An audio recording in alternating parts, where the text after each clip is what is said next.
শ্রীলঙ্কায় সুযোগ লুফে নিতে চান মুশফিক।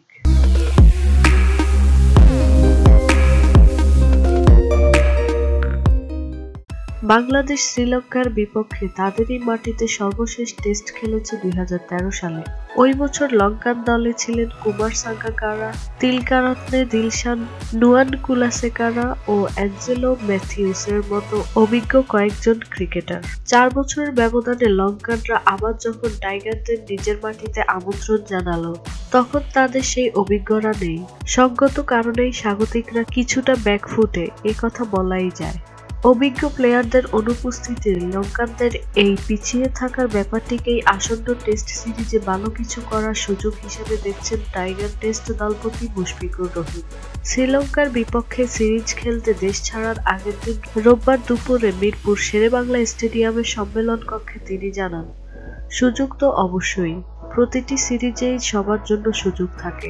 ওদের সেরা ক্রিকেটাররা অনেকেই নেই, নিয়মিত অধিনায়ক অ্যাঞ্জেলো ম্যাথিউসও নেই।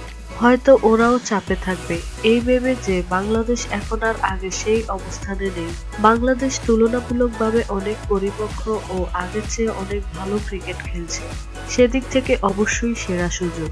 এই কথা ঠিক যে কম্বিনেশন নিয়ে অনভিজ্ঞ স্বাগতিক লঙ্কানদের বিপক্ষে মুশফিক ভালো কিছু করতে চাইছে, তবে তার আগে পা মাটিতেই রাখছেন।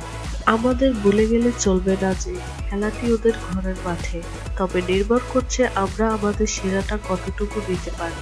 যদি আমরা আমাদের সেরাটি দিতে পারি তাহলে অবশ্যই ফলাফল আমাদের দিকেই আসবে। শুধু অনভিজ্ঞ ক্রিকেটারদের বিপক্ষে খেলাই এই সিরিজের টাইগারদের জন্য একমাত্র সুযোগ হিসাবে দেখছেন না মিস্টার ডিপেন্ডেবল। বাংলাদেশ ক্রিকেটের বর্তমান coaching staff, head coach, trainer ও ব্যাটিং পরামর্শক এই তিনজনই শ্রীলঙ্কান। সিরিজে ভালো কিছু করতে তাদের কাছ থেকে প্রতিপক্ষের খুঁটিনাটি তথ্য নিয়ে নিজেদের ধারালো করে মাঠে নামার ব্যাপারটিও থাকছে। তাই ভালো ফলাফলে বেশ নির্ভর মুশফিক আরো যোগ করেন, আমাদের কোচিং স্টাফ শ্রীলঙ্কান, তাদের কাছ থেকেও আমরা অনেক তথ্য নিয়েছি, আশা করছি সেটাও আমাদের কাজ দেবে।